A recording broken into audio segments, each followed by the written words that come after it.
Mazel Burger Live. Here at Old Orchard to find out what Shir Shalom means to the world. The hard way.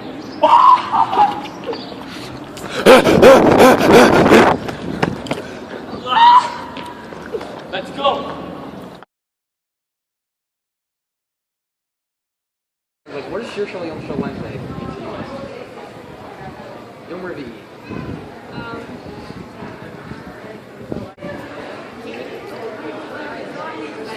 Special. Okay, thank you.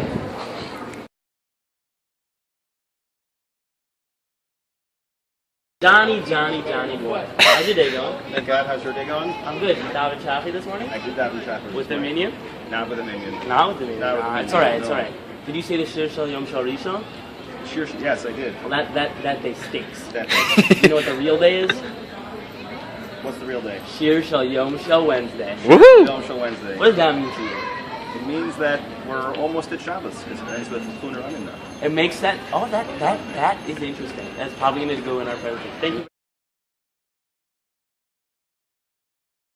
So, I was going to ask you a question about the song of the day. What does that mean to you? With the what? The song of the day. The song of the day? Yeah, the song of the day. Put some song here like, oh, this is my song of the day.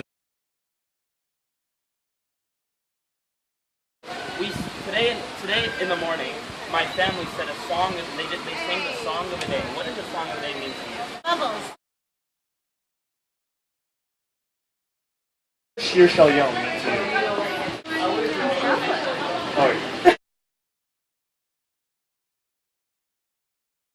What does the song of the day mean to you? Danny Sari? And I think Anya Johnson. Perek Sadik Daled and Som of Sadik Hay is read each week as the Shir Shal Yom for Wednesday, because on the fourth day of creation, the Gemara explains God created the sun, moon, and the stars, which eventually became objects of idol worship. On this day, we recite the chapter of Tehillim that speaks of the punishment God will give the evildoers of the world. The theme of this parak is that even though Hashem is the God of mercy and patience, in this Psalm, Hashem is called the God of vengeance, Kel Nekamot. God is taking vengeance against the evildoers that believe God was detached from the world and was unable to do anything about the destruction of the Beit HaMikdash. These people are convinced that God can easily be fooled, and to prove that God is not omnipowerful, they ask, why do the righteous suffer? The Shir states, Ashrei HaGever asher tiasrenu ya umitoratcha tilamdenu lashki lo mimei ra ad kirel l'rasha shachat. This is the answer to the wicked's question and the universal message of the parak. The Shir is saying that God afflicts the righteous only when it is to their benefit, to correct them, to make them realize their futility of physical features, or to atone for their sins. In addition, the suffering of good people on earth spares them from far worse days of evil in hell, and the good people will not suffer forever, unlike the wicked who will be buried in a pit. This chapter concludes on an upbeat, optimistic note, anticipating the ultimate defeat of the wicked and how the Jews, minus Daniel Gottesman, will always be confident and trusting in the protection of Hashem.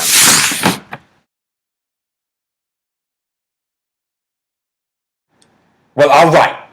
Rabbi explains this perek of Tehillim, the Shir Shal Yom of Wednesday, the first half of it in 3 parts. Part 1, verses 1 through 7. He says that he calls out to God about him ignoring the persecution of the innocent. What did the innocent have to do? They did nothing. And also, the murdering of orphans and widows. Now, come on.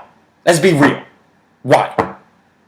The psalmist calls out, as if he wants God to respond, but there's no answer. No answer.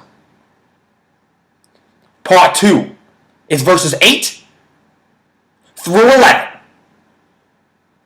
The psalmist is rebuking the wicked. Now since he didn't get a response from God, he's now rebuking the wicked on his own. When would you understand, wicked? When do you understand? Hashem knows all. He knows all. Why are you doing wicked stuff? Just why? I don't understand. Part 3 is verse number 12. The most important verse in this song.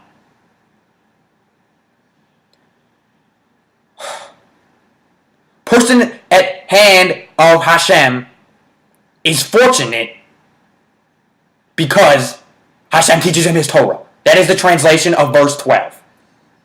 Now, you might wonder, why is God teaching him the Torah if he's a wicked man? And why is this good?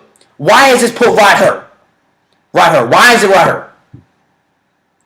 And the answer to that is because, as Mr. Rubin explained earlier, the suffering now helps the suffering later. You suffer now, teach the Torah now to the bad or the good, helps them out later. And that is what Mr. Bible says.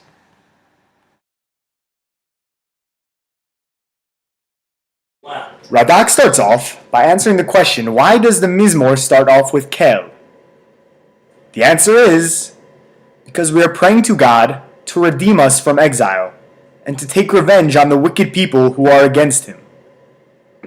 At the end of the parak, Radak says that from the Chunaran and Al Hashem, we see that this is what each person is going to say to each other in the time of Mashiach, since Hashem has saved us. We also see from the words Umelech Gadol al Kol Elokim that the entire world, including the wicked people who at the beginning of the parak we saw that were in disbelief of God, they will now believe in him once Mashiach has arrived.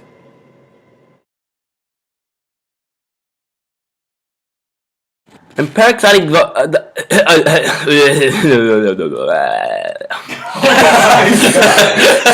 is song of the day means to you. Song of the day? This guy's been drinking. Calls out to God about him ignoring the persecution of the innocent and the murdering of orphans and widows. Stop! Radak starts off by answering the question.